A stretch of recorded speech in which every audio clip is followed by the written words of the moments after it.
Thank you. Thank you.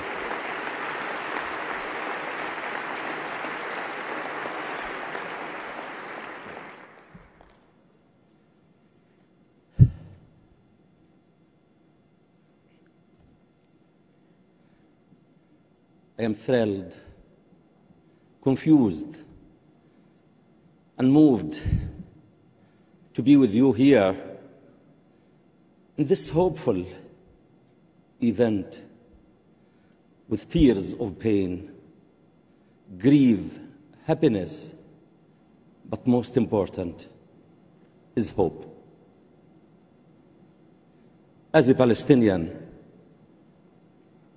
who was born, raised, lived the suffering,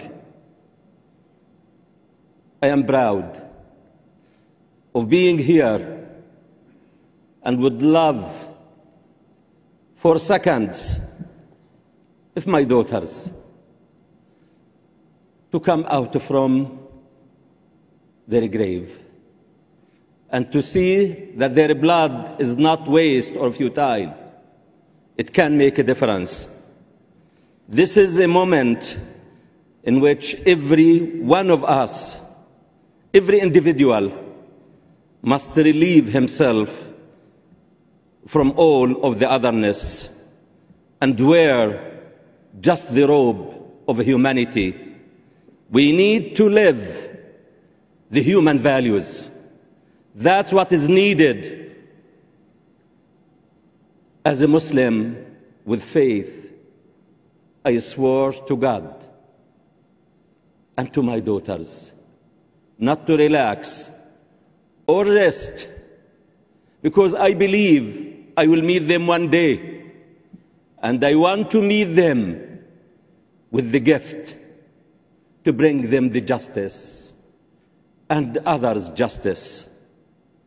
I am not the hero to be honored here.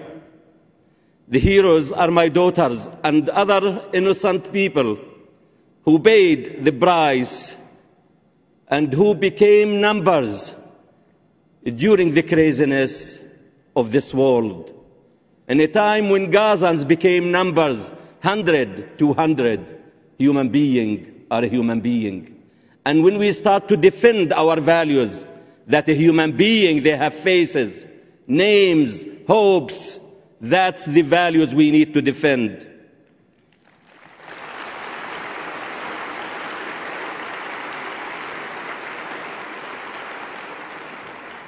The pain has been intense and unrelenting. The wound is deep and the scar is big. But this is a time to stand together as a human being, as Muslims, Jewish, Christians, Palestinians, Israelis, Americans, Arabs, as one soul, as people of faith.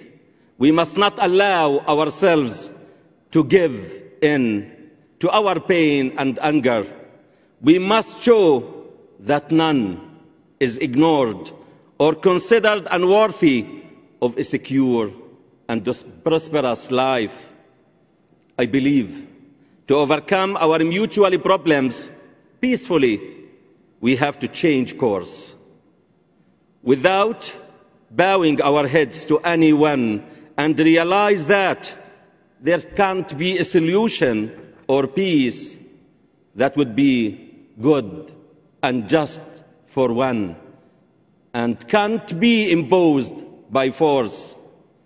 The most holy thing in the universe is a human being and the freedom of all, of sickness, unemployment, of poverty, of movement, freedom of fear.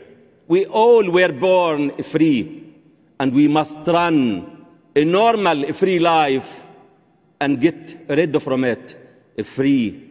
No one should pay any price to get his freedom. Freedom is free without any cost to anyone on earth.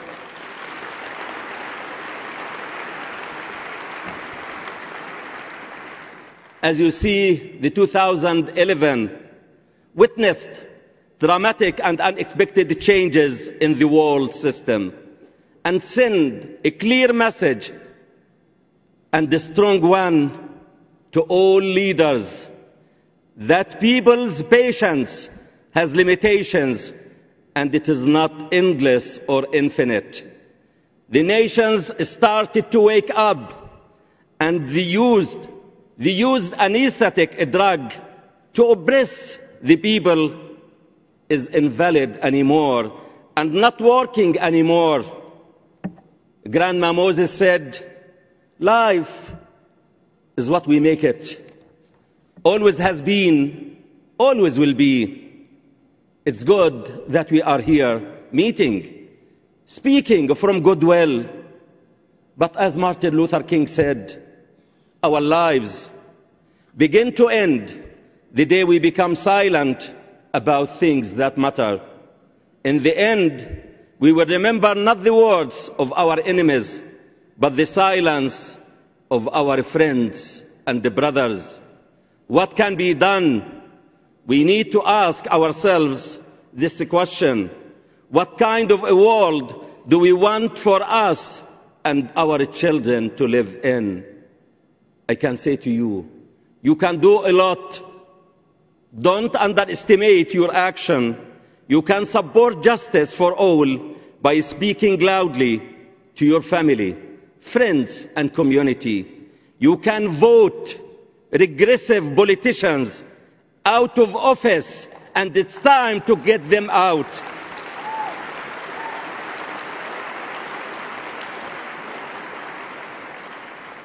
We need not to continue turning a deaf ear or a closed eye. Our enemy is our illness of ignorance, arrogance, and greed, and that we don't know each other. Believe me, we are sitting, but we don't know each other. Palestinians and Israelis and even other people, we need to know each other, but we think we know and convince ourselves of this that we know. I fully believe that the political solution of the conflict is based on a mutual recognition to secure viable and democratic states for the two people as seen everywhere. And as we see it, we must admit that there are barriers to peace, deepest trust, common claims to the same land, a history of conflict that has been marked by terrible conflict and loss of life. But there are barriers that can be overcome if there is the political will to do it and take action, not giving talks or wasting the time. The zone of agreement and the roadmap to peace has been defined by many years of talks, and there are no great mysteries to be discovered by new talks and negotiations. It's time for action and make it a reality.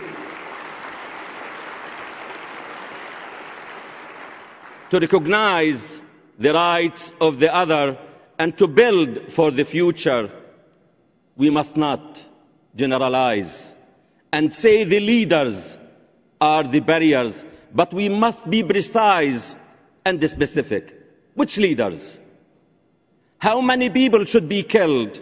How many people should be injured? How many and how long do we want to turn a deaf ear? It's time to act and save lives and give hope to our people and say enough killing, enough blood, enough suffering and tears. The Palestinian leaders or the Israeli leaders, this will help us to have accurate diagnosis and set up the right treatment. As a Palestinian, we harbor no desire for revenge, and we don't hate anyone. We are people with potential, with hopes and dreams. We are people who want to succeed and be free, and others to be free. Freedom must not stop at the borders of Palestine and the Palestinian people. Once the freedom that is opposed by the settlements and the Israeli occupation, we need to heal our people and close the wound. To heal our people and close the wound completely, not in stages or to leave part of it open. It's time, and nothing is impossible. I don't believe in impossible things. It's not in my vocabulary. The only impossible thing I believe in is to return my daughters back. Anything in life I planned, I succeeded to achieve. And we can achieve our goals and holy and noble peace. It's an urgency and needs urgent treatment and action before it becomes irreversible. To speak louder and take action, the courage and all of the courage is to say the words of truth in face of falsehood in a timely manner, but not to say it too late is a purely opportunistic coward who is going to use that. Words are stronger than bullets, and if we need order in this world, and no one is above this order, and lead by example to convince others the safety, existence, security, dignity, and the future of the Israelis is linked to the existence, safety, security, dignity, and the future of the Palestinians, not dependent on the Palestinians.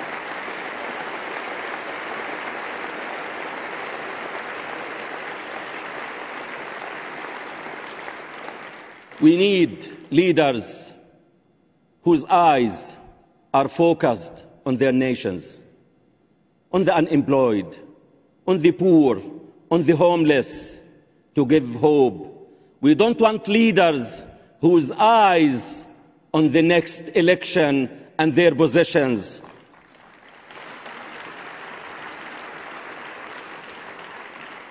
Any one of us here can't be pro-Israelis without being pro-Palestinians, and can't be pro-Palestinians without being pro-Israelis.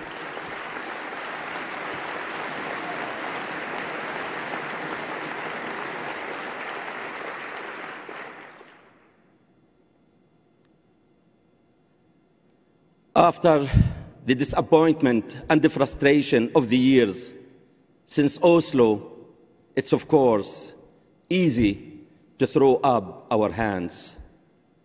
But giving up on peace is never the answer. We must be determined, but to act and to take action and to believe in it. Believe me, as I see you, I see the peace can be achieved between Palestinians and Israelis. Dear friends, I believe with all of my heart that we all can make a difference, and that we will. I believe in you. I believe in you. I believe in you. Have hope. Have faith, but take action. Shall we begin and smash and destroy the mental and physical barriers, and to make our people's futures as a priority, and the children are our future and first priority, and the roadmap is not the territory but the humanity that we all belong to. Thank you, and God bless you. Thank you.